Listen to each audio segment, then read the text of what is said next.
Good evening. Thank you all for joining us tonight. This is the kickoff to our 51st season and our winter season, and we're glad to have you join us. For those that don't know me, my name is Chris Sable, and I'm the executive director for just a little bit longer for the Vail Symposium. And on behalf of Dale Mosier, our board chair, our entire board, we want to thank you for coming out tonight and for all of your support of the Vail Symposium. We've been providing thought-provoking, affordable programming for our community since 1971, and really excited. I'd like to thank the organizations and individuals that help make the Vail Symposium possible for our community. Our presenting sponsors are the Town of Vail and the Frechette Family Foundation. Our event sponsors are Vail Resorts Epic Promise, the Vail Daily, and the Antlers at Vail. I'd like to give all of those people a round of applause, please. Tickets cover less than 15% of our operating costs to bring over 40 programs a year to the community. So donors at every level make a difference. If you're not already a donor, this is a soft sell. I'd love to talk to you. Would love to have you go to our website and help support this great organization so that we're here for another 50 years. Tonight, we turn our attention to geopolitics, just one of the many topic areas that we cover over the years and over the series.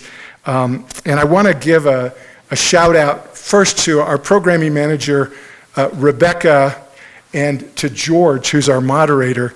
And just a little backstory.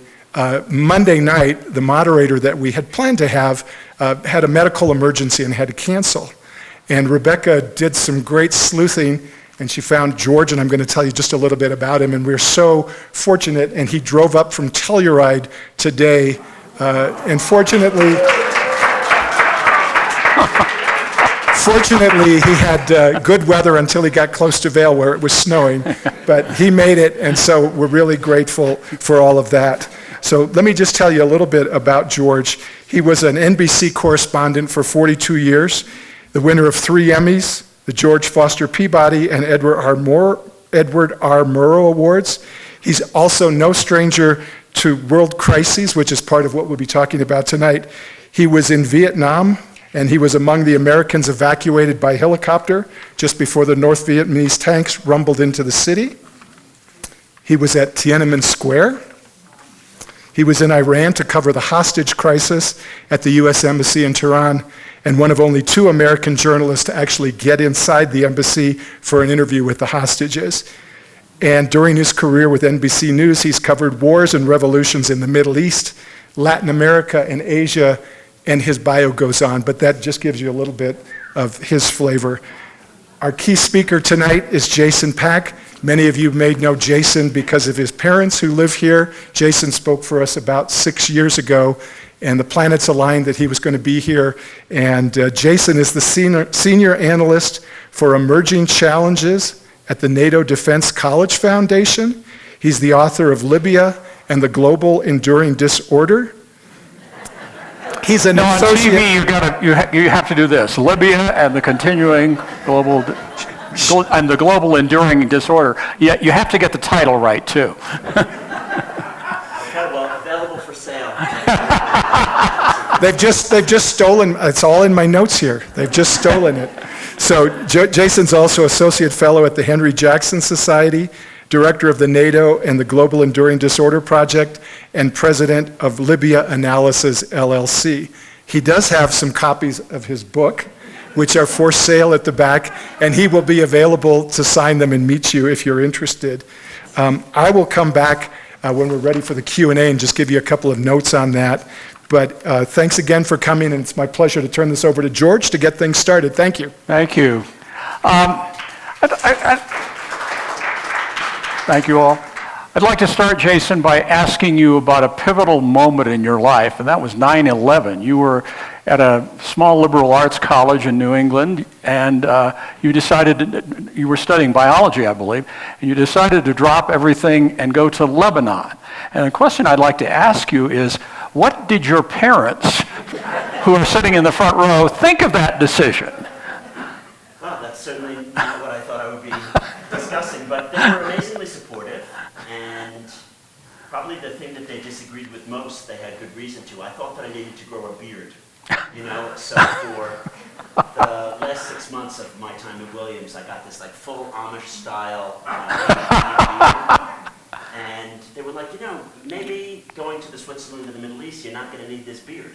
And of course, when I got to Beirut, within 2 or 3 days, with everyone asking me, are you a Shia cleric? And of course, all the other students, and most Lebanese, of course, don't have beards, I realized I had to chop it off. So 6 months to grow and 3 days to come off. But I think that silly anecdote does showcase something, which is that the Middle East is incredibly complicated, and I certainly didn't know what I was getting into. I had a vague sense, which was probably correct, which is that 9/11 changed everything in America's geopositional kind of approach to the world in general, not just, the Israel-Palestine conflict or terrorism in places like Afghanistan, but even how we related to Russia was going to all be different.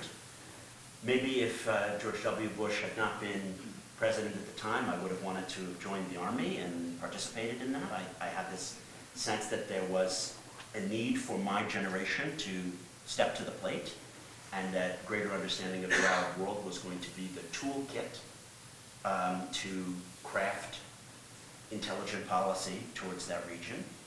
And just to tie into the kind of Ukraine-Russia focus of our evening, it's worth noting that the first phone call to President Bush after the 9/11 came from none other than Vladimir Putin. And one of the things that he offered, people forget this now, how can I work with NATO to share Russian experiences in our failed Afghan war to help as you guys pursue attempts to get Al-Qaeda in Afghanistan to deal with the Taliban. It should go without saying that we didn't take him up on those offers, and we barely even used our NATO and EU allies in setting intelligence strategy. So this was a pivotal moment, not only for me personally, but I have another kind of insight into those moments because I'm standing up a podcast where I had the pleasure of interviewing Jamie Shea, who was the Deputy Secretary General for NATO at that time. And he tells of a meeting in Brussels where... Jason, can you make sure your microphone is on? Oh, it's not on. Yeah, sorry. You're great in the front row. There are certain people of a certain age probably need the amplification. I fear that it might be too loud now, though, so maybe you can get the volume. We can adjust Yeah, Okay. excellent. Oh, one more interesting anecdote about the fact that there was a different path that was possible from 9/11. We had so much sympathy throughout the world, not only in the Western world, but in the Islamic world, because we had suffered this, unprecedented attack on our country, probably the most significant since Pearl Harbor, and people were willing to help. I was mentioning my friend Jamie Shea, who was on the podcast that I'm standing up. He was Deputy Secretary General for NATO, and he was in a meeting where Wolfowitz and Fife had flown over to Brussels, and all of the European defense ministers were there, and they said, we agree, this Afghan intervention, great idea. How can we help? And this is not public knowledge. I'm telling kind of a private anecdote here, but I guess I'm being filmed. Wolfowitz said, don't call us, we'll call you. And then as the meeting went on, he also quoted a Rumsfeldism: the coalition doesn't determine the mission determines the coalition.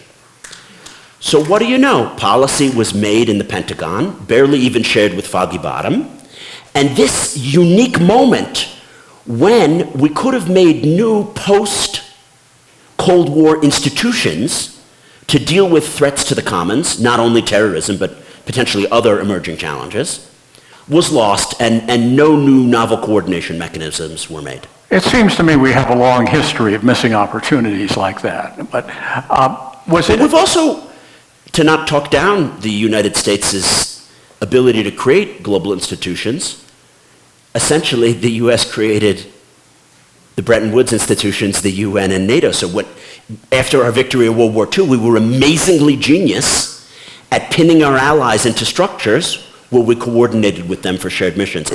It's almost surprising looking back. Why is it that there are not post-Cold War and post-9/11 institutional intelligence sharing and other coordinating mechanisms? Have these institutions outlived their usefulness in this period of disorder? I don't believe that the Bretton Woods institutions and NATO have outlived their usefulness, merely that we need new institutions. The UN may have.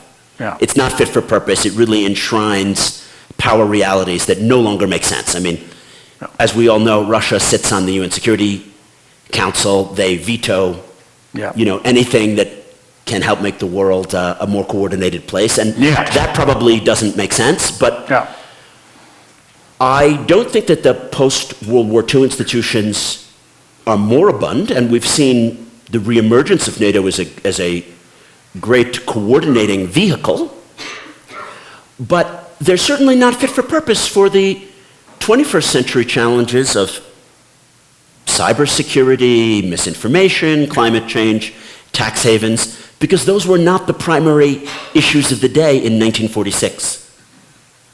Why is Libya so key to understanding all this disorder?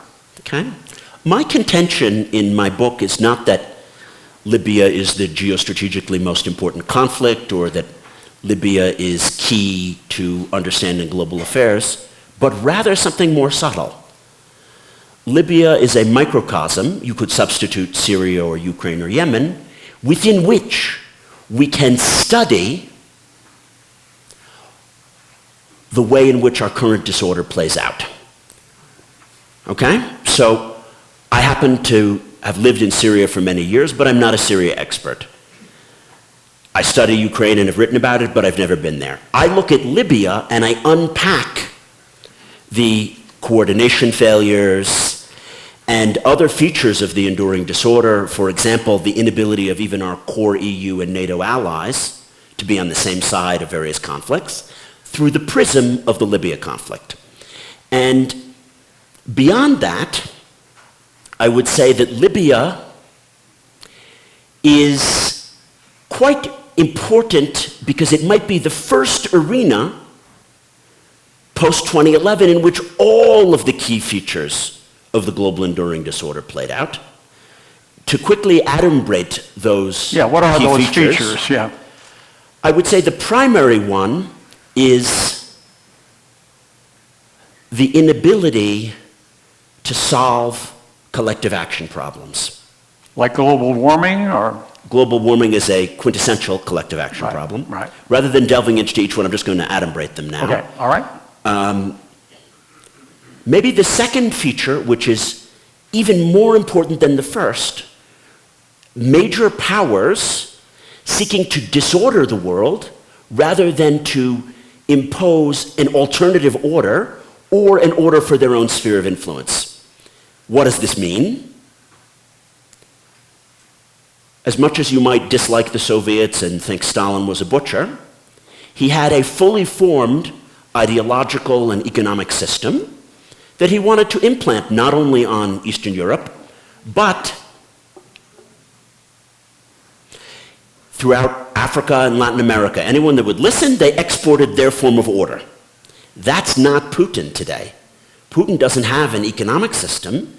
He doesn't have an ideological system. He's not trying to order Ukraine or Kazakhstan. He's very happy for them to be disordered and a mess so that injects more contagion into the global system.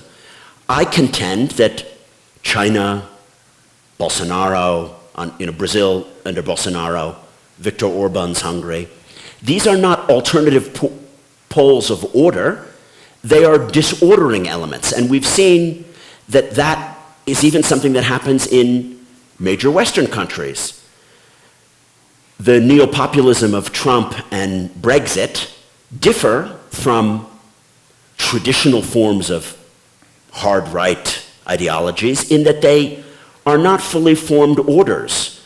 And this second feature of seeking to disorder the world, I postulate as new, because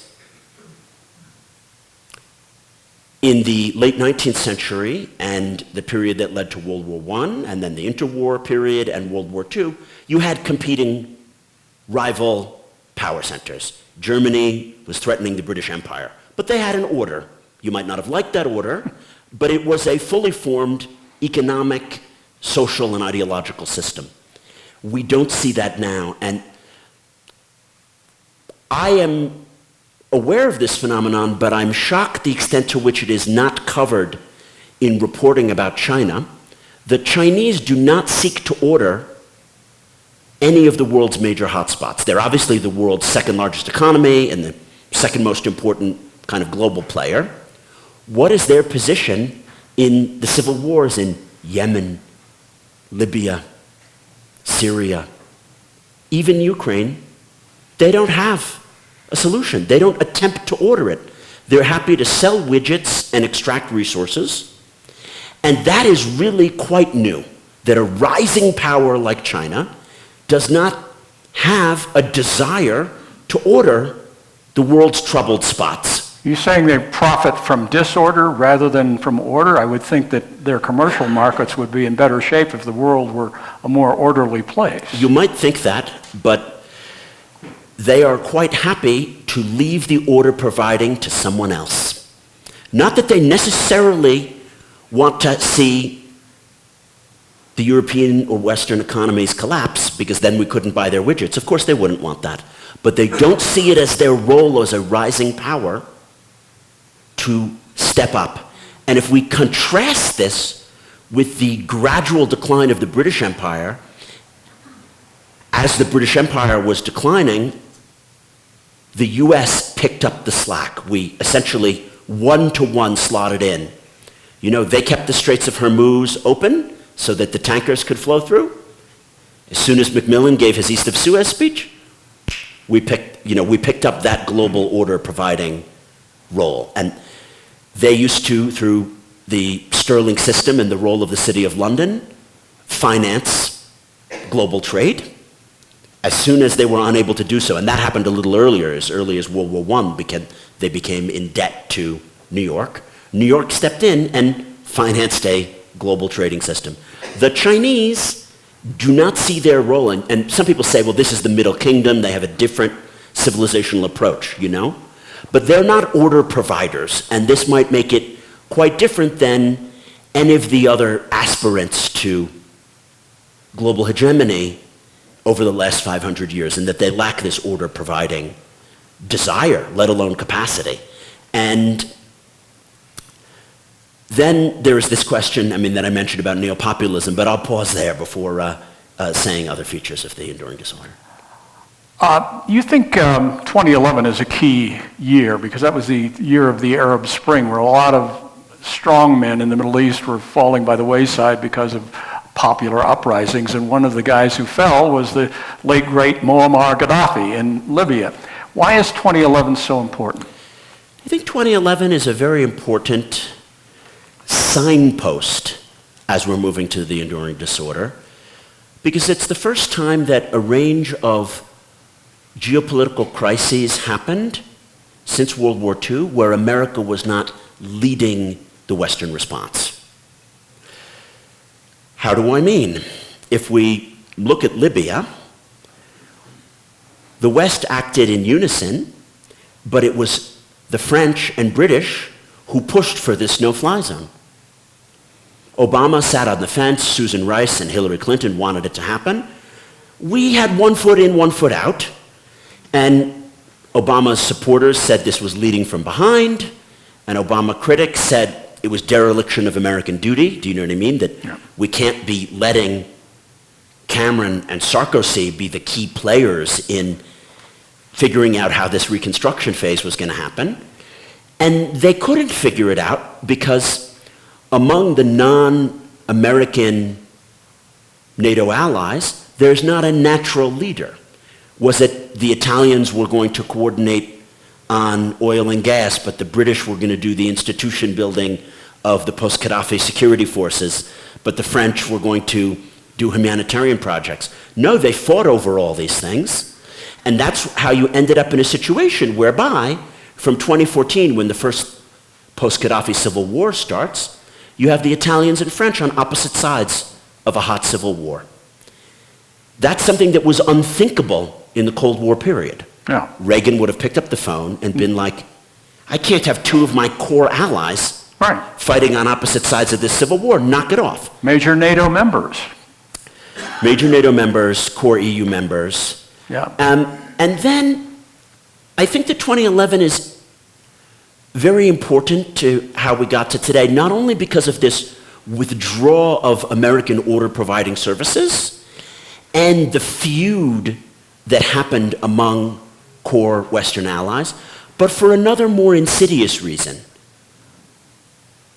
Medium powers, the UAE, Qatar, Turkey, Russia, realized the more we throw our weight around, we're not necessarily going to be chastised for this. So in the early post-Gaddafi period in Libya, the UAE was the most important financial patron of, for lack of a better term, the progressives or neoliberals, and the Qataris were the most important patrons for the Islamists. What did this entail? Play it forward to 2014. Who were the major players arming one side or the other? Well, it's the Turks in western Libya, and it's the Russians and the Emiratis in eastern Libya. So when the second Libyan civil war kicks off, and that was the most hot war,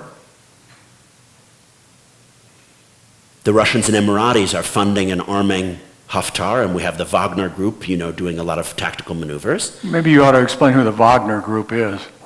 I would be amazed if anyone doesn't know about the Wagner group today. This is the outsourced part of the Russian state that does all their dirty work, right? Yevgeny Prigozhin.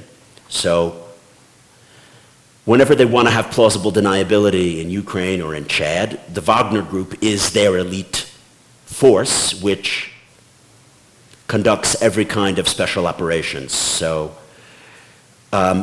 pretty much if there have been successes since February 24th in Ukraine, they've been done by Wagner forces and not by, the Russian conscripts who have not acquitted themselves very well. But Wagner has been prominent in Libya and Chad and Syria. Also in Syria, Wagner forces are the ones who've done the heavy lifting for the Russian state.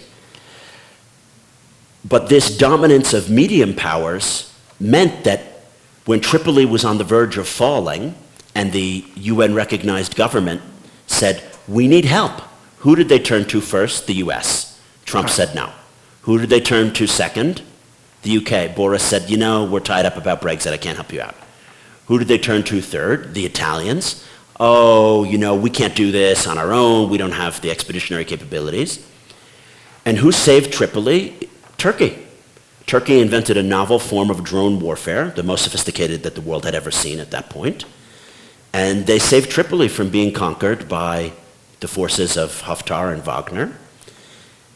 That's a very different reality than the reality that we had prior to 2011, whereby if a major civil war was going on, the US and UK were going to be supporting one side or another rather than leaving medium powers to do our dirty work. A year after 2011, the U.S. compound in Benghazi was attacked, and Ambassador Chris Stevens was killed along with 3 other Americans. You knew Ambassador Stevens well. You were friends, right? We were friends, yes. Could his death have been prevented? Could those deaths have been prevented? Could they have been prevented? Of course. I don't think it's a particularly relevant question. Chris didn't have a directive from Foggy Bottom that he needed to open the American corner in Benghazi. He felt personally, the Italians and Brits have their cultural centers in Benghazi. I want to be in Benghazi. I want there to be an American corner. I want there to be people who are, getting Libyan doctors to study in the States. I want to plant the flag in Benghazi. That was his decision. It was his call, and he knew what the risks were. He was the greatest expert within the U.S. government on that topic. The regional security officer at U.S. Embassy Tripoli strongly advised him to not travel to Benghazi. So, could the death have been prevented? He made a decision. He went to Benghazi on September 10th. He was well aware of the risks. It's important to point out that his counterpart, Sir Dominic Asquith, another very close friend of mine, had been attacked in his convoy just 2 months earlier in July. Dominic said at that point, I'm not going to Benghazi anymore. No. I'm staying in Tripoli because the city has changed so much from being the cradle of the revolution to a place where there was just too much Islamist infiltration. And in fact, you had every sort of terror group that has nothing to do with Libya. There was, Al-Qaeda from the Arabian Peninsula who had begun to set up shop there, and every kind of AQIM supporter and Ansar Sharia. This was a known quantity. It was also a known quantity that Chris was very aware of, which is that the security at the special mission was provided by the February 17th Brigade rather than by the Libyan government. So the security for the special mission was provided by an Islamist-inclined militia. So they stood down as soon as the protest and attack began. These were all known things, and Chris was very, very well aware of them. He was under no directives to undertake this trip. And so, of course, it was very preventable, and I don't think that that's a great mystery. After Benghazi, the Republicans went nuts, hearing after hearing. Fox News became all Benghazi all the time. What effect did that have on the 2016 election? I think it had a lot of insidious effects, not only on the 2016 election, but sadly on the very tenor of our political discourse as a country. It's in very bad taste to take the death of an ambassador who was trying to go above and beyond. He asked for the Libya assignment because Chris had worked in Libya from 2007 to 2008, and he was very keen on the file. He then had an expeditionary role from April 2011 until the fall of Tripoli in August. He wanted to be the Libya guy within the US government. It seems rather paradoxical to beat up on him and then also to point lots of fingers. When you're in Libya doing any kind of work, you could be kidnapped by the militia at any point. So it doesn't seem like something where there are any fingers that need to be pointed. And what's so ironic about the Republican attack points, as well as the Democratic defense, is, to my mind, it missed all the key issues. The key issues are that having 5 more Marines or some different security guards wouldn't matter, because in Libya everyone has an RPG, and they're all trained fighters from the revolution. They would have just overcome whatever further security we had there. So the point of the debate, on not only on Fox News but on the Democrat side, missed stuff as well. To criticize a lot of what Hillary said in her many Benghazi committee appearances, but I'm thinking particularly of the one called by Trey Gowdy in 2015, where she testified for no fewer than 500 minutes continuously. Mm-hmm. I find it challenging, being slightly jet-lagged, to talk for 1 hour. With 2 bathroom breaks, she testified continuously for 500 minutes. And yet, they didn't ask her any of the relevant questions like, was it a good idea to have a commercial or cultural presence in Benghazi, for which we had to take risk? That to me is like the most basic question that you would ask. Like, why would Chris want to go to Benghazi? And I've pored over that testimony. I was, in Congress that day. I'm reviewing a book for the Times Literary Supplement. whose title is Benghazi, ! Just about this crisis. And you're saying the Democrats also missed that? No, Hillary never brought up, Yeah. we were doing expeditionary diplomacy. We were trying to have a cultural presence there. Of course there was risk. She didn't bring that up. She didn't defend that if America wants to be a global power, we have to be out in front trying to coordinate our allies. We can't be letting the Swedish-Finnish consul in Benghazi be the place where most Libyans go when they want to have visas to go to the West. That's the case, and that's the case still today. We need to be out there. We need to be doing those things. She didn't mention any of that. And I think that this is because Hillary, much more so than Biden, was guided by a PR litmus test on what she should say. Mm-hmm. So if the kind of PR consultant said, it's not playing well in Peoria if you mention or defend why we have to have these risks, she just wouldn't mention it. So the whole debate on left and right missed every essential issue about why Chris went to Benghazi on those days, why there was the hateful video, that caused the protests and then the terrorist attack. It's kind of a disgrace, and I feel embarrassed when I watch those events because, to me, it's, oh, how the mighty have fallen. When you go to the House of Commons, whatever you think about Sir Keir, whatever you think about Rishi Sunak, they get up there at PMQ and they debate the question. It's a serious adult debate, and then you look in these American congressional debates and it's not serious. You've talked about this reluctance for us to step in, and it occurs to me that if you spend time in the Middle East, you will inevitably get lectured to about U.S. meddling in our affairs. And was there a sort of, let's step back from that, let's not be American imperialists, let's not try for hegemony, let them do their thing. That thought process very much guided Obama. Obama wanted to make the exact opposite mistake that his predecessor, Bush, had made. There was going to be no forced nation building under an Obama administration because he had so vociferously criticized W for heavy-handed interventionism and forced nation building. But Libya isn't Iraq. The Libyans wanted more support and they wanted more assistance. I'll wait till that's over. Hello?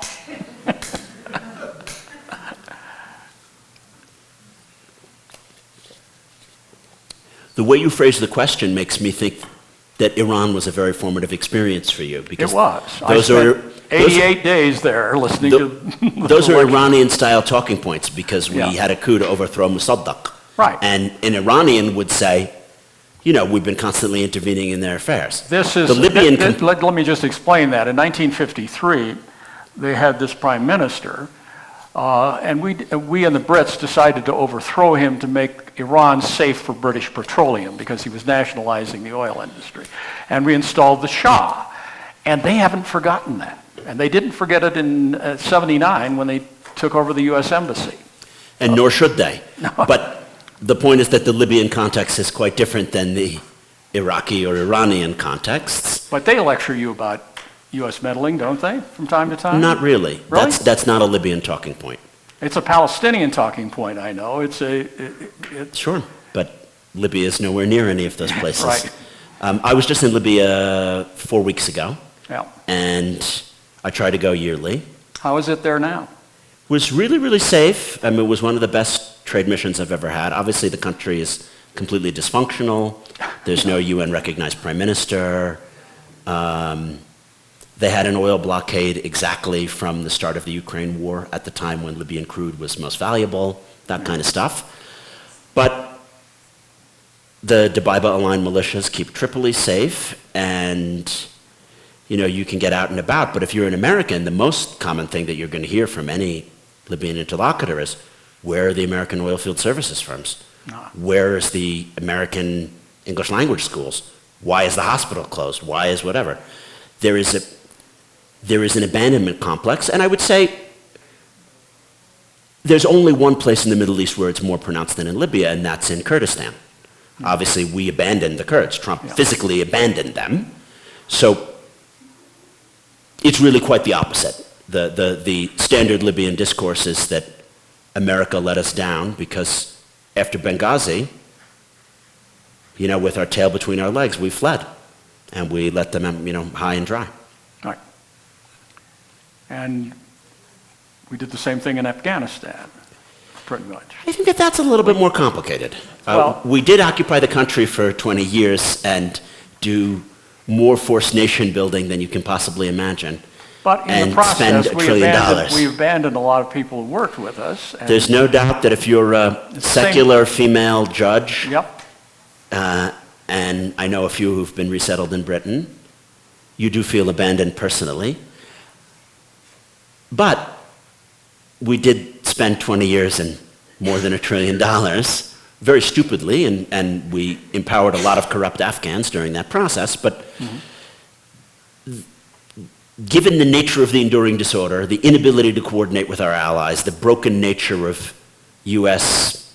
bureaucracy on these things, where so much is outsourced to Beltway bandit firms, build me a school in Kandahar, and it turns out the school costs X, and the Beltway bandits charge 5X. That was the best that we could do. We didn't even do 1/10 the best we could do in the Libyan case, and the Kurds, we simply broke our promise and abandoned them. You talk about this kind of feedback loop that's going on in the disorder, where conflict breeds large crowds of refugees, and the refugees cause problems ongoing. Can you talk a little bit about that? I think this is a really key point, and I lost track when I was trying to adumbrate the key features of the enduring disorder. Maybe the third most important feature is these negative feedback loops. When I say that we are in a new period, which is not the post-Cold War world, we're in this enduring disorder, I don't mean that it will endure forever. If it only lasts 10 more years, it's still been an enduring disorder. Why is that? It's enduring because within it, it contains dynamics which promote further disorder. That doesn't mean that other dynamics can't arise which promote order. Merely that there are a series of negative feedback loops. Let me explain one. One is climate change. The more there is climate change, the more we have climate change refugees, and the change in various industries, which promotes a kind of disorder. And the more carbon dioxide release there is, there's a negative feedback loop. The Earth heats up more, which causes more climate change. And this is something that many people don't realize about climate change. Even if we would all achieve net zero tomorrow, which is of course impossible, the world would continue to warm because there is a feedback loop here. When we look at the Arab Spring, as well as Ukraine since 2014, there's another kind of feedback loop.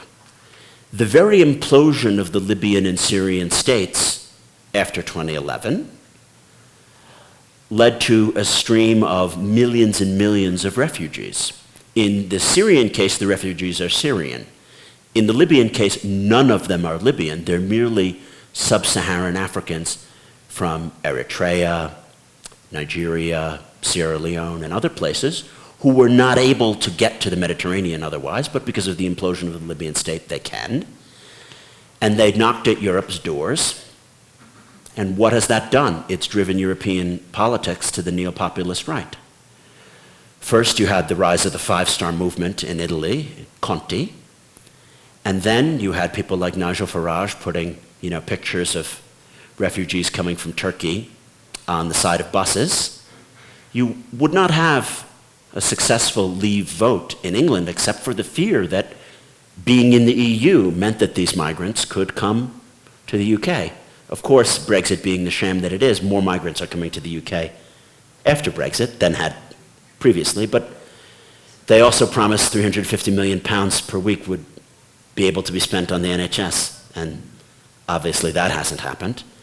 So the feedback loop is that the more that the Syrian and Libyan states implode, the more migrants. The more migrants, the more neo-populism in Europe and America. The more neo-populism, neo-populists say, We don't care about those people. We don't want to do nation building in their societies. We don't want to help them. Well, that leads to more implosion in Syria and Libya, which leads to more migrants. So it is a classical feedback loop. And what's so different about these kind of feedback loops than things that happened, say, before 2011? It's that the world is more interconnected than it had been previously. It used to be, if there was a crisis happening in the Tigray region in Ethiopia, was not affecting the US economy. Now, I mean, it's obvious the extent to which what's going on in Ukraine, we're feeling it all here every day, not just prices at the pump, but all of the Russian hot money and inflation and crypto and everything. We live in this interconnected world where these negative feedback loops are more rapid. In other words, the effects that are happening in China or Taiwan about zero COVID. Zero COVID means people are not going to work, able to build various things that we need as key inputs in our economy. So you can't get the iPhone that you want because of the zero COVID policy, because they're not going to work building the chip. All right. To what degree can you connect the dots between Libya and Ukraine? What's the connection there? I think there are many. I see the Libya and Ukraine conflicts as the two most similar in the world. And for generalist audiences, that may seem surprising. Why? The other civil wars and the other important hotspots are not necessarily so geostrategically important, nor are they so wealthy, nor do they have so much corruption and emit so much hot money. Syria is a fairly poor country. I lived there. It doesn't emit hot money. Assad is not able to play around in our election or through tax havens manipulate that much. Libya and Ukraine are quite different. Ukrainian hot money has been absolutely instrumental in so many developments, from Giuliani and Trump, but to misinformation campaigns, to the transit fees of Russian gas that pass through Ukraine. We're talking hundreds of billions of dollars a year. It's incredibly important. Ukraine is connected to the global economy in a super tight way. Libya, obviously, the most reserves of crude oil in Africa, the most important sweet crude that flows to Europe of any country, and some of the most important forms of corruption and sanctions evasion were invented in Libya. The Libyans were ahead of the curve because their sanctions happened in the 1990s. They are the world experts at sanctions evasion. A lot of the maneuvers that the Russians have done really derive from Gaddafian precursors. You might even go so far as to say that the crony privatizations, which happened after Yeltsin, or during the Yeltsin period when Anatoly Khubayis was prime minister and Yeltsin was president during the loans for shares scheme, that those crony privatizations are really Libyanified as well. The idea of those fire sale of assets, breaking up different pieces of the Soviet Union and selling this one to Roman Abramovich and having Yukos under Khodorkovsky do this, that, and the other, those are quintessential semi-sovereign institutions. Where do we have semi-sovereign institutions that play that kind of role in the global economy? Well, we have them in Libya. We don't have them in Saudi. We don't have them, obviously, in non-oil states like Tunisia or Syria. Libya and Ukraine are very centrally connected to the global economy, and the hot money that flows from those nodes of disorder is very, very meaningful here. I think in this country, we are not as impacted by Libyan money as they are in Europe. Where did Sarkozy's key illicit campaign contributions come from? They came from Gaddafi. I will take it back. I mean, I guess the Emailgate scandal, there would have been no Emailgate scandal for Hillary if there wasn't Libya, because the emails were fundamentally about Libya. Yeah, right. But it's not exactly the hot money issue. So to wrap it up, there are many civil wars, and many of them emit disorder and contagion. But Ukraine and Libya have the military, terrorism, hot money, and geostrategic location aspect. It's really, really important for Russia and the West to compete over Ukraine. It's the cockpit of history, to use Halford Mackinder's phrase. Libya is in the center of the Mediterranean. Why is it that the most important battles and tank battles in World War II were fought there? Because it was a piece of territory that's incredibly important. It's 200 miles south of Sicily. And that's not going to change. So we're talking about two geostrategically important places where there's enough money and also human capital. Both the Ukrainians and Libyans have a lot of human capital. What if the world got its act together and curbed the use of fossil fuels effectively? What would happen to places like Libya? Well, what if pigs had wings? Yeah, exactly. But I mean, okay, so in the lab just this week, we've achieved some level of fusion. Now, it will probably be decades before you're driving a fusion automobile or heating your house with it. But let's imagine a rosy future where there's no fossil fuel use. Okay. I'd like to answer this question in a less than purely hypothetical way. Okay. Crude oil is going to be expensive for at least the next 5 to 7 years. Then there will be a decrease in price because many of the core Western economies, not the United States particularly, but our EU partners, Japan, Australia, elsewhere, are putting increasing taxes and on fossil fuel production and emissions, and they're subsidizing a lot of green technologies. Crude oil will not disappear at that point. It will be used in certain things, like more in cars and less in refined products for electricity generation, or in some cars and not others. During that transition period, you will still need crude oil as part of the supply chain for the production of green energy. People tend to forget this. Right. Solar panels are built with petrochemicals. How do you get the solar panel to the place that it's going? So there is no world in my lifetime where there are not some use of hydrocarbon fuels. There may be diminished use. Right. As those, as less hydrocarbons are being used, either because of taxes on them or what I hope for, which is global regulatory regimes, places like Libya will have missed the boat. And it really is very, very tragic.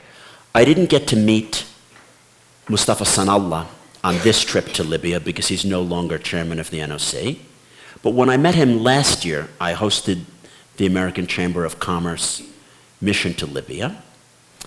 I would say, in addition to being Libya's most important oil official, he's someone who is a technocratic expert and is non-corrupt.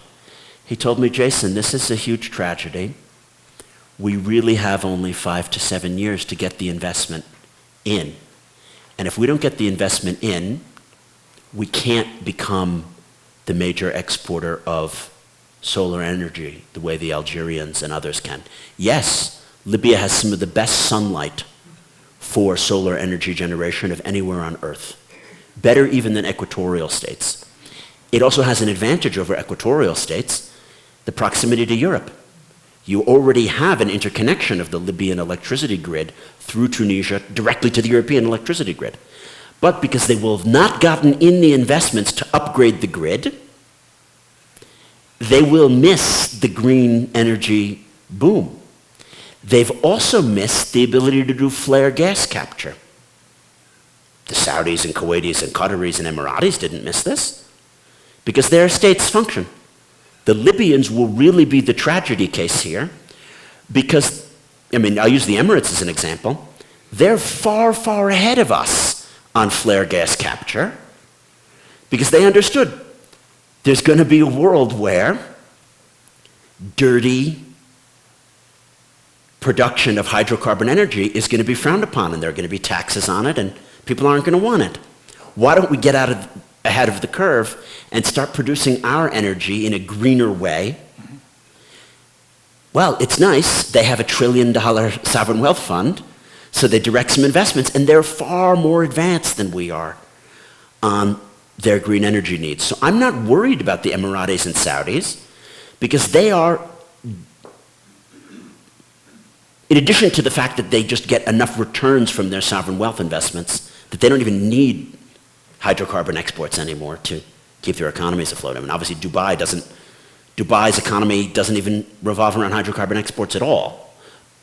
But the problem with a place like Libya is that because there's been this dysfunction in the key period of 2011 to present, as well as the sanctions period after Lockerbie, they will not have turned their infinite sub-ground wealth into the infrastructure and the necessary human capital to be a wealthy, integrated global society. It's a terrible tragedy. You mentioned Lockerbie. I wanted to go back to that. In 1988, Libyan terrorists brought down Pan Am 103. Well, I'm not sure about that, but yeah. Well, are widely, I should hedge that in a journalistic form. Libyan terrorists are suspected of bringing down Pan Am 103. And recently, the suspected bomb maker, Abu Aguila Massoud, was taken into custody by the U.S. and he's going to be tried here. That was widely hailed by the relatives of the Lockerbie victims as a great moment in justice. You don't think that's true, do you? No, it's a very sad day for this country. It's another extraordinary rendition where the U.S. has violated international law. One, we don't have an extradition treaty with Libya. Two, it's quite clear that militias aligned to the Libyan Prime Minister, Abdulhamid Dbeibeh, kidnapped Massoud from his house. He had served 10 years for aiding Gaddafi during the revolution. He got out of his 10-year prison sentence. He was spending like 1 month, he's been with his family, and then a militia kidnapped him, gave him to the Joint Operations Force, took him off to Misrata, where Dbeibeh is from. And, well, the U.S. has had the closest relationship with the Misratan militias. We worked with Banyan el-Marsus to fight ISIS in Sirte in 2016. And it would appear, I don't know if there was a dirty payout or not, but it would appear that we went behind the back of the Libyan Ministry of Justice, the MOJ, and some U.S. special ops work with these militias to kidnap Massoud.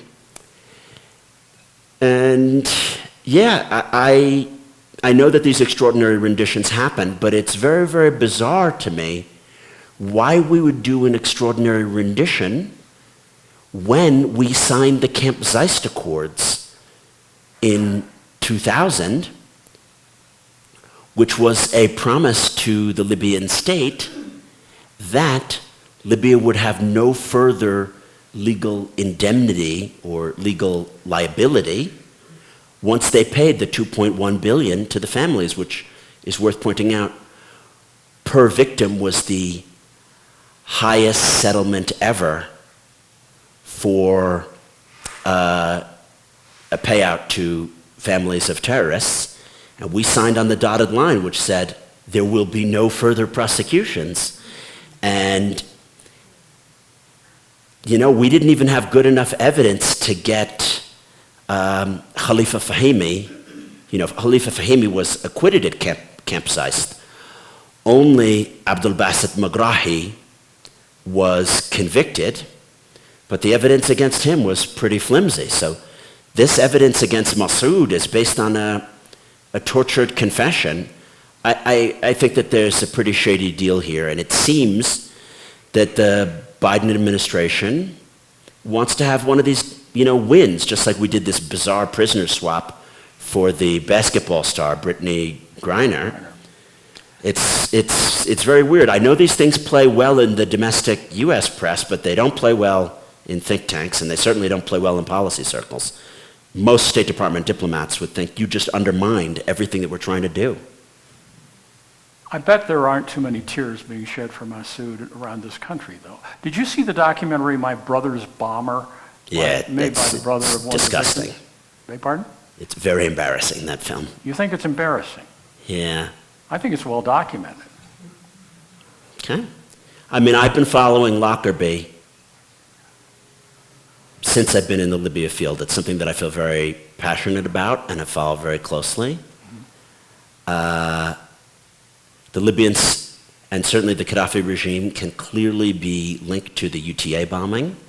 All right. Obviously the disco bombing in 1986, where Reagan retaliated and bombed the Bab al-Aziziyah trying to decapitate the Gaddafi regime. Really, really good evidence.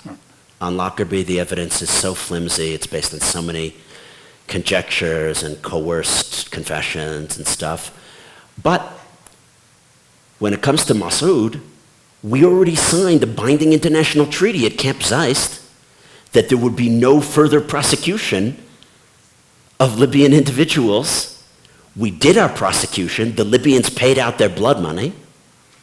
Why would we go after this guy? So even if it makes us feel good to see this guy in a prison jumpsuit, you think the rule of law is being trampled on? Well, it's a violation of international law on no fewer than two major accounts.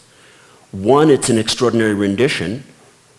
We worked with militias in Libya to kidnap him. The country that I'm happy and proud to be a citizen of doesn't work with militias to do extrajudicial kidnappings in third-party countries.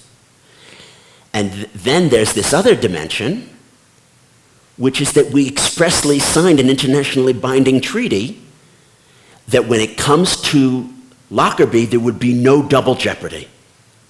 We had Camp Zeist. Fahimi walked. Megrahi got convicted. Massoud was not even tried there.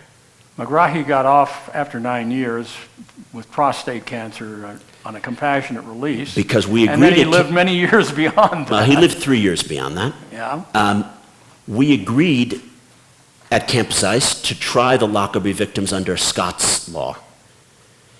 And it turns out that the Scottish legal system is quite different than the English and Wales legal system. And it has this loophole about these compassionate releases. But we signed an international law and legally binding treaty that the Scots were going to be the ones who would deal with these issues. It's not something that America has any right to do now. We delegated this to them. We signed the Camp Zeist agreements. It also makes our allies look bad. Certainly in Britain, they're not happy about this. No. Chris, I think we're ready for our audience Q&A. Thank you, and thank you both for what you've shared with us so far. So if you've got a question, raise your hand. I'll bring this to you. Just to remind you, don't hold it like this. Hold it like that. You can hear the difference. Don't hold it like that, right there.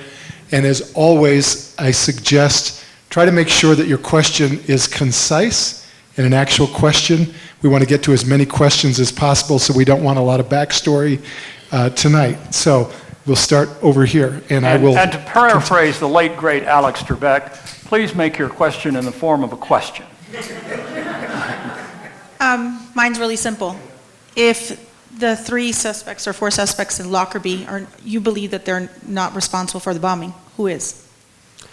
There's a lot of speculation here. It's not my place really to guess, but people say the Iranians or the PFLP. I don't think that's the key issue. Let's say that Massoud made the bomb. That's all well and good. We signed the Camp Zeist agreement. Then, let's say we hadn't signed the Camp Zeist agreement. The America that I understand is a place where there's the rule of law, and we don't go around the globe kidnapping people and paying off militias to get them to try them in the United States. Absolutely agree with you there. My question just... I don't know, that's not some... Why haven't we not then pursued other avenues if it was so flimsy?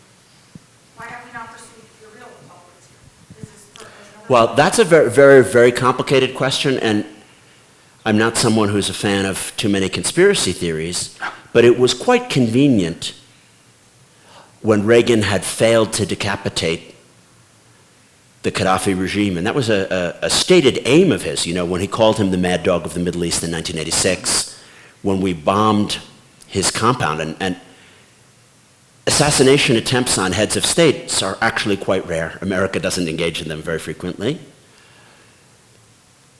When all of that had failed, and the UN sanctions came into force in 1991, we wanted that the Libyans had a way out. The way out was that they could pay off the families. The families became one of the more important pressure groups in Congress. I mean, were they as powerful as like the oil lobby or AIPAC? No. But for a group of 300 families, they were very powerful. And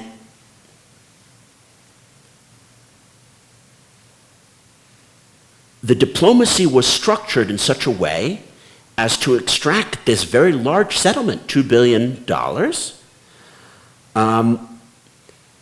The evidence, if you read through the hearing at Camp Sice, the evidence is pretty weak. If we had tried them in the United States, they wouldn't have been able to convict anybody.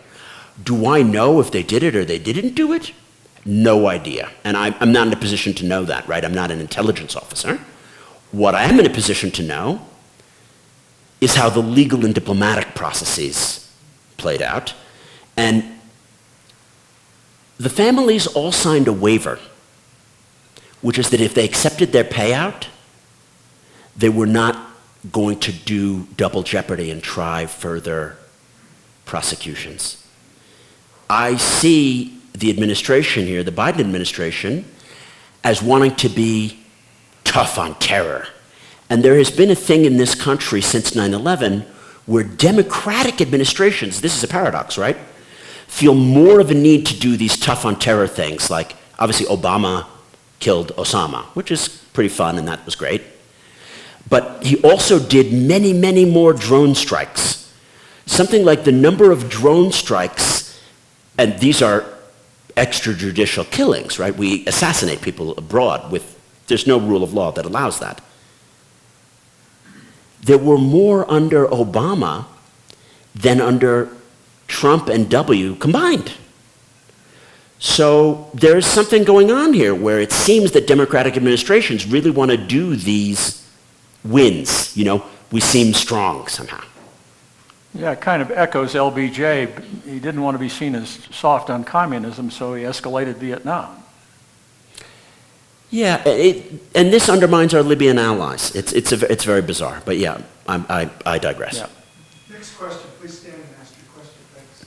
Yes, I have an easy question about Ukraine. Why is our Navy not in the Black Sea, and why are we not giving the Ukrainian military the ability to bomb Russian cities? Great question. So, I have a lot of thoughts about this one. I believed from February 24th onward that we should be more aggressive. Putin bluffed us, and he thought we weren't going to call his bluff. From 2014 and other things, we should have done more. We should have had offensive cyber attacks on them, you know, more arming of our NATO allies. And certainly from the start of the current war, the 2022 war, I think there were more opportunities. The Biden administration logic has been, if we do too much, Putin may escalate to the nuclear threshold. I don't buy that. I think that if he was going to do the nuclear threshold, he would have done it in March or April. He's already losing the war, right? So he would have done, if he thought that a tactical nuclear could prevent him from losing, he would have done it already. Therefore, I understand why are our Navy not in the Black Sea is a different reason that I accept. We want the Ukrainians to win as Ukraine. It's all their troops and all their military assets. Do I think we could have made the lights go out in St. Petersburg in March? Yes. I think the genius thing, and I wrote an article about this for Foreign Policy, why Putin is playing poker. I'm very proud of this article. I think if during the escalation period, say late December or January, when he was massing those troops on the Belarusian-Ukrainian border, all of a sudden the lights went out in St. Petersburg for 2 hours and we said, you know what? If you invade, they're going to go out for 2 days. I don't know if we'd be in this invasion. But we didn't do that. The time for our counter-escalating, that was before the war started. Now that it's started, we need the Ukrainians to win as Ukraine so that they can undergo the amazing nation-building process that they're doing. Russian speakers in Ukraine now, for the first time ever, feel more Ukrainian than they feel Russian speakers. The Catholic and Orthodox divides in Ukraine have been largely healed. There isn't a divide really between Catholics and Orthodox in terms of their support for Ukraine. Ukrainians are supporting Ukraine, 98%. And this is because it's their war and they're winning it. So I would have liked for us to be more offensive, but to be offensive to deter. Now we're going to win. Whether it's a question of, taking Melitopol before the winter, or is he going to eventually get Crimea next summer or spring? Those are the tactical details that I don't know anything about. But Ukraine is winning this war. We don't need to have the US be the one who wins. It's great. The Ukrainians will win. Next question. Yeah, the world pretty much runs on the economy. So who's profiting from this disorder around the world? Great Because question. order costs money. Great question. It not only costs money, but it makes people money. So I think that most of us who benefit from order are losing, and these are us in the global upper middle class who have our shares and our retirement packages, and you want the world to go in such a way that you're getting your anticipatable returns. We lose from disorder. Who wins? Well, emerging and up-and-coming powers who need to shake things up. Turkey, the Emirates, Russia, China to some extent. And then insurgent forces in our own country. If you're someone who's not in the political mainstream, think of a Trump. You don't want there to be order, because the order is that the McCain, Romney, Bush, Jeb Bush, Colossus gets every nomination. Non-incumbents benefit from disorder. It shakes things up. Others who might benefit from disorder are monopolists. In my book, I talk about my discovery when I ran the US-Libya Business Association, the extent to which the companies that I represented were not driven by the quarterly earnings report. Whereas I had thought, corruption happens because people want to make money and they want the share price to go up. No, I witnessed something else. If you have a captured market segment, you don't care that it's not necessarily maximizing profit. You just want to be the guy who has that captured market segment. I don't think that Google and Facebook and Amazon necessarily care about having the most profits per quarter. They're de facto monopolies.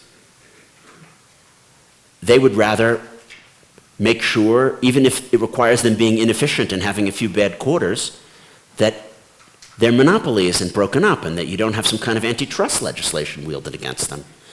So when I say incumbents, I should have expressed that differently. There are some incumbents who are mercantilists who just benefit from making sure that they can't be challenged. And they're very happy to have disorder, because then you can't have an alliance of regulators. And I think that the world that I grew up in as a kid and the world that we live in now are quite economically different. There's been a lot of consolidation. I mean, if you look at the number of newspapers, that's a classic example, but even the consolidation in, you know, where we buy things, I mean, the rise of a super juggernaut like Amazon, they may benefit from a degree of partisanship whereby you cannot imagine a situation where Republicans and Democrats will agree to the same regulation for Amazon. It's not possible. So, yeah, probably monopolists benefit from a degree of regulatory disorder. This is a simple question from an ignorant person. What's the genesis of the Wagner Group out of Russia? The Wagner Group? Yes. How did the Sure. genesis, how did it start? Sure. Yevgeny Prigozhin, frequently referred to as Putin's chef, started being a fixer of Putin even when he was mayor of St. Petersburg. And as soon as Putin replaced Yeltsin, one of the things that he needed to be able to do was to conduct covert military operations where the Russian state would have plausible deniability. We have this to some extent in this country, just to not, say that the Russians are so evil. We have things like Blackwater and, now Z, and we have outsourced what are called PMCs, private military contractors. And we pay them, usually in this country above board, whereas in Russia below board, to do things that the US or Russian militaries could not be seen to be doing, right? Why Prigozhin is quite interesting, and this has a lot to do with the oligarchic nature of Putin's Russia. In Putin's Russia, rather than doing something rationally or having an open bidding process, a Putin loyalist is given a mini fiefdom. You can make as much money in this thing as you want, in as corrupt a way as you want, so long as you accomplish this task for me. And that's the difference between it and, say, Blackwater. Blackwater, they respond to a tender that DoD puts out. And yes, they may end up killing people in Iraq or Afghanistan illegally, but they bid through a transparent tender process, right? Prigozhin was given essentially a de facto fiefdom to do the illicit Russian military, plausible, deniable, special ops, and to do them in as corrupt a way as possible. What do I mean by that? Putin doesn't care, so you looted the minerals in Chad and sold them illegally. He doesn't care. Prigozhin can enrich himself that way. So, and this is a funny thing, Wagner doesn't do what many people, even the Wall Street Journal and Reuters, accuse them of doing, which is stealing Libyan oil. They don't steal Libyan oil. What they do is they work with various militias to turn off the oil. And you may say, how can you make money by preventing oil from being produced? Easy. You short the price of Brent crude 3 days before you manipulate. And Prigozhin does this all the time. He works through various militia groups to turn off the oil. And 4 days before it happened, he's been shorting Brent crude on the London Stock Exchange. So that's the way things work in Russia. In terms of why Wagner Group, it's quite interesting. Wagner is a reference to none other than the Wagner composer. Why is it a reference to Wagner? Because of his anti-Semitic and Teutonic glorifications. And it's also a reference to the Tsarist period. Because in the Tsarist period, many of the elites in Russia were of Baltic German origin. And they believed in the kind of ring cycle and the Teutonic heroes. So the idea is that if you're a member of the Wagner group, you are elite Teutonic warriors who are engaging in something which is Nietzschean, because there's this deep connection between Wagner and Nietzsche. And as a Nietzschean, Wagnerian superhero, it doesn't really matter if you're, killing some stupid Africans or shorting the price of oil when you just turned it off yourself. That all fits into this very perverse ideology, and it puts the lie, it puts the lie to the stupid Russian talking point, which is that we're fighting fascism in Ukraine. Because the most elite part of the Russian military apparatus are all fascists.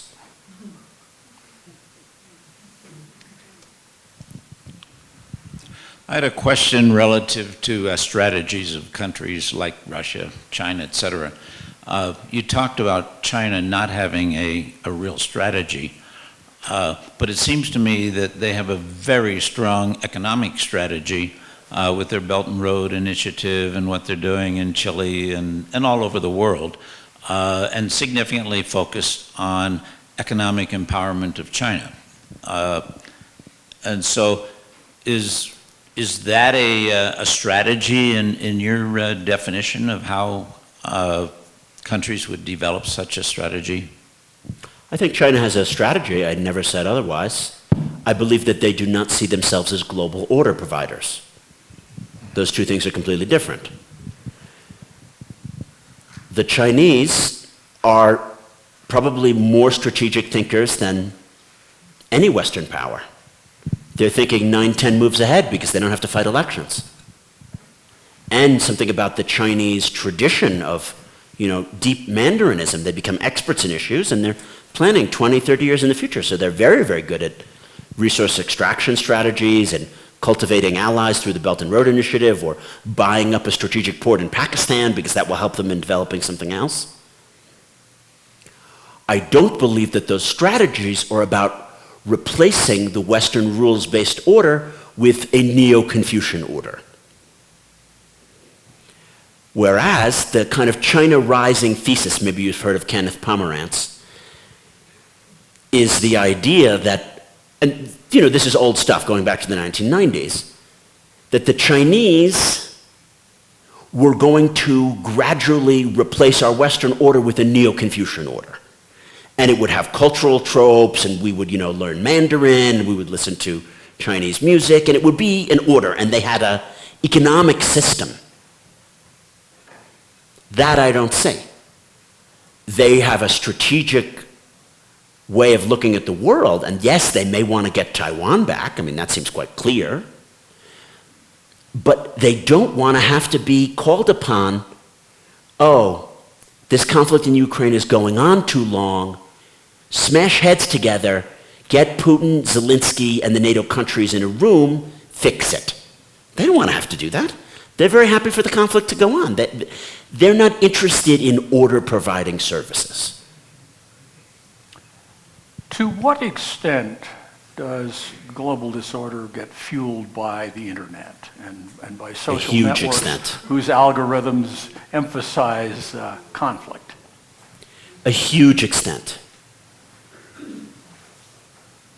There is no doubt that our global enduring disorders timing is linked to the rise of Twitter, Facebook, and the number of people globally who are on the internet. I'm reading this book about Benghazi that I mentioned. Right. It turns out that in 2012, the amount of Russian misinformation in the United States was 10 times more than just in 2011. So the ability to have the kind of disinformation campaigns, and a lot of what is covered not only on Fox News, but even on liberal media, originates in Twitter and various kinds of misinformation, Yeah. This is at the forefront of things. Misinformation goes around the world before the truth can cross the block. Right. I think that there are other aspects about cyber, which I know we're running short on time, so I'll say this one very, very quickly, that I discuss in chapter 3 in my book. Cyber is equally unregulated in post-conflict imploded states as it is in the United States.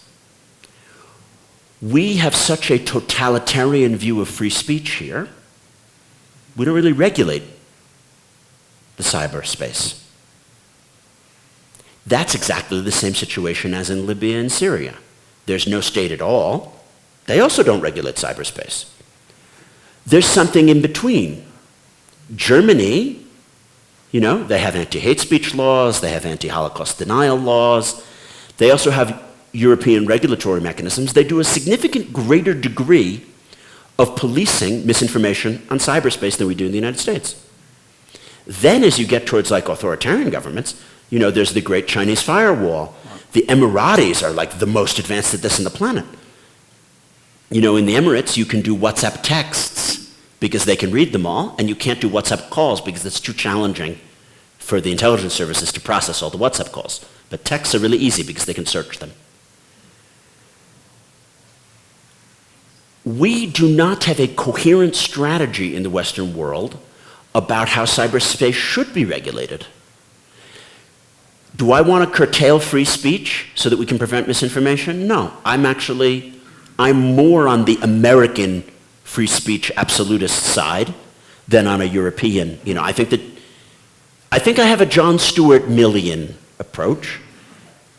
You should be allowed to deny the Holocaust and, call someone a racist name, and you shouldn't cancel them. What was Mill's Twitter handle?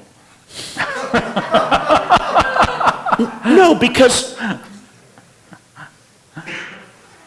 in the war of ideas, let people say as much dumb stuff as they want, Right. But we need enough regulation that we don't have these pernicious algorithms. That's different than curtailing free speech. The algorithms, you click on one YouTube video, and then it sends you to a more violent one, and if you like that one, it goes to a more violent one.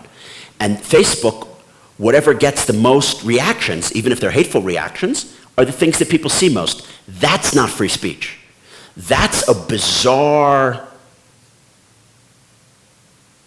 kind of manipulative dystopia, whereby the more hateful and polarizing content is the most promoted content, and that's not the way that we should be allowing Almost things to like proceed. yelling fire in a crowded theater. It is yelling fire in a crowded theater. Yeah. I think we're about out of time, aren't Yes, I was going to say, do either of you have a last word? Otherwise, I will close things up. I'll give our author the last word. Great. I feel like, because this was a very spontaneous, no prepared speeches way of chatting about things, I might not have explained super coherently what I think the enduring disorder is, but I want to point out none of this stuff is provable. I'm not saying, I can show you that we're not in the post-Cold War world anymore. Absolutely not. I'm presenting ideas and suggestions that I think are useful and interesting prisms to look at interconnections about things that are happening. And if you reflect on them, maybe as you're following the news or thinking about things that are happening in your life, this idea of disorder begetting more disorder, and that America has ceded its role as the coordinator of the allies to provide order will help you interpret what's going on around us. Thank you. Thank you, Jason.